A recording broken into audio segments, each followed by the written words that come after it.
Hello, hello, hello, and welcome to 20 Years with the Narcissist. I'm your host, Shakira, and I would like to start with words of affirmations.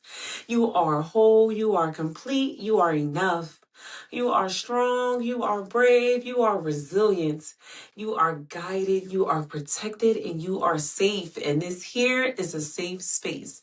I want to thank everybody, each and every one of you, for joining me today. If this is your first time listening, welcome. This podcast was created to bring awareness to toxic and narcissistic relationships, help you navigate them, and ultimately help you heal.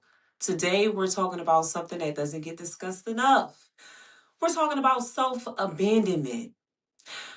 It's not because you're weak, it's not because you're broken, but because somewhere along the way, you learn to ignore your own needs in order to keep somebody else comfortable.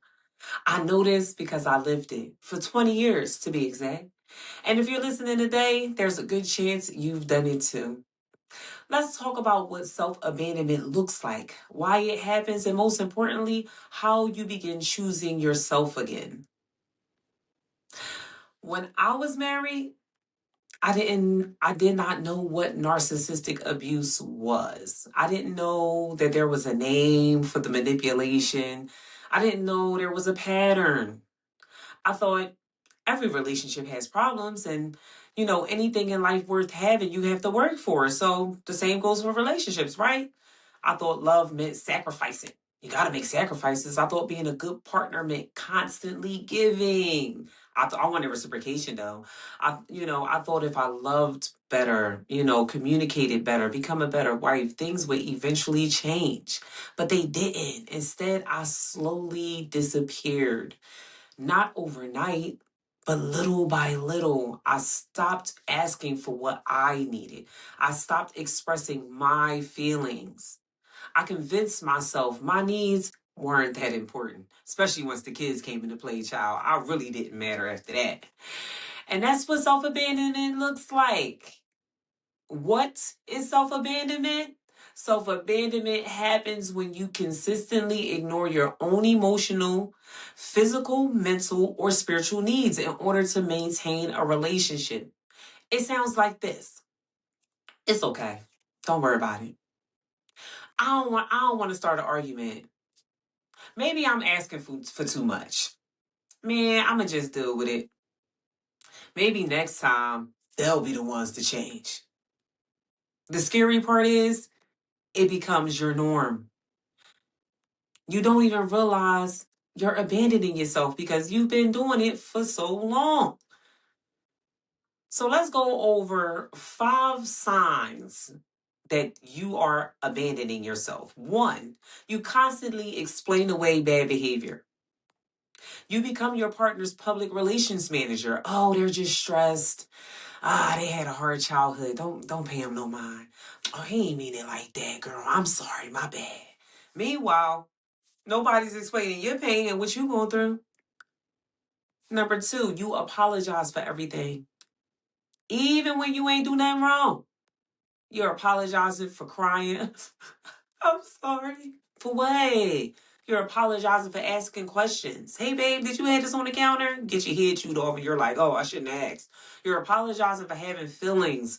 You're apologizing for existing. Number 3, you stop trusting your own instincts. Your intuition tells you something feels wrong, but you convince yourself you're overthinking. You reason it right on the way in your head. You ignore your gut until eventually you stop hearing it altogether. Becomes this mute voice that just you can't even hear no more. Number 4, you lose pieces of yourself. Your hobbies disappear. Your confidence disappears. Your friendships disappear. Your laughter disappears. You just stop smiling one day. And then one day you look in the mirror and you wonder, who am I? Number 5, your entire emotional world depends on their mood. If they're happy, you feel like you can relax. If they're angry, your stomach is at the bottom of your toes and you waiting for the shoe to drop. Oh my God. You spend your day managing somebody else's emotions instead of your own. If any of that sounds like you have officially abandoned yourself. Here's an example. Imagine your partner forgets your birthday. Not just once, but several times, maybe all the time. Instead of you saying, that hurt me, I don't like that. Like, that's messed up. You tell yourself instead, nah, they've been busy. He works a lot.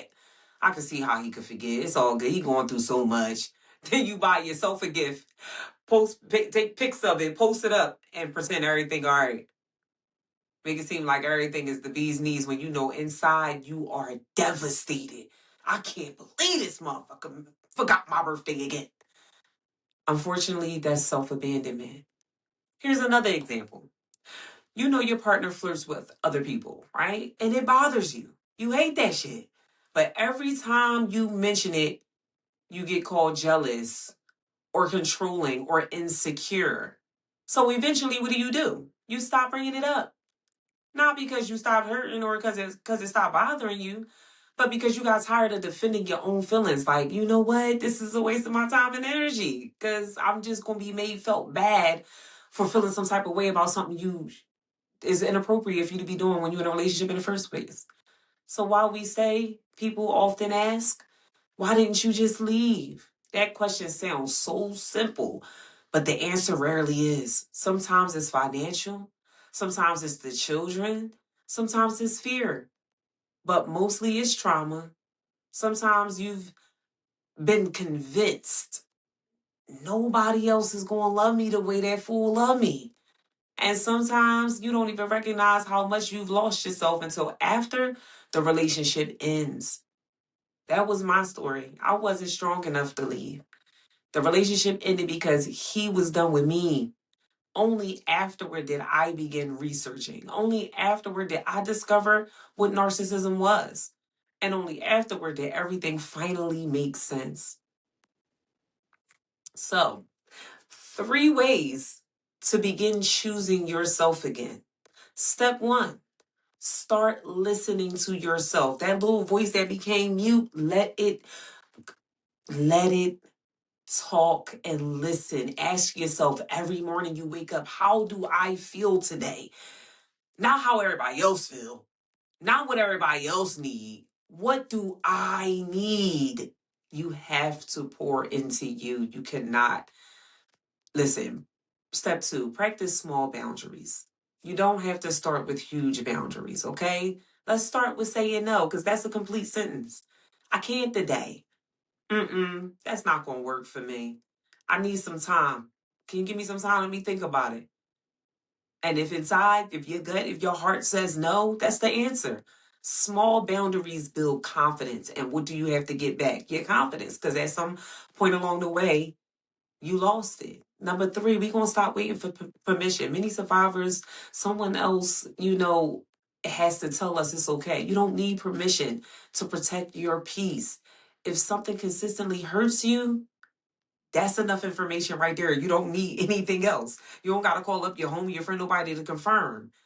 Healing is not selfish. One of the biggest lies survivors believe is that choosing themselves is selfish. It isn't. You cannot pour from an empty cup. You cannot love others well while constantly abandoning yourself. Healing doesn't make you selfish. Healing makes you healthy. Okay? And that's how you have healthy relationships, by healing yourself. So we got to reflect.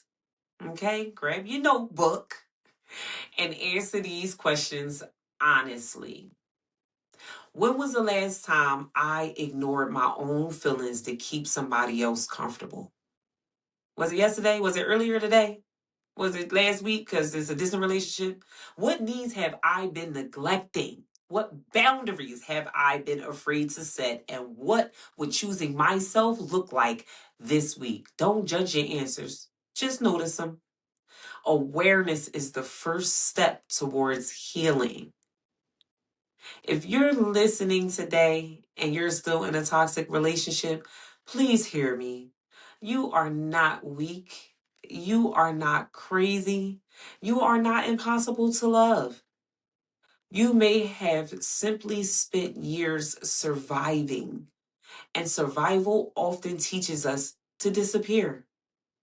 Healing teaches us to return to ourselves, one choice at a time, one boundary at a time, and one day at a time. I really want to thank you all so much for spending this time with me today. And if this episode spoke to your heart, I want you to share it with somebody who needs to hear this message.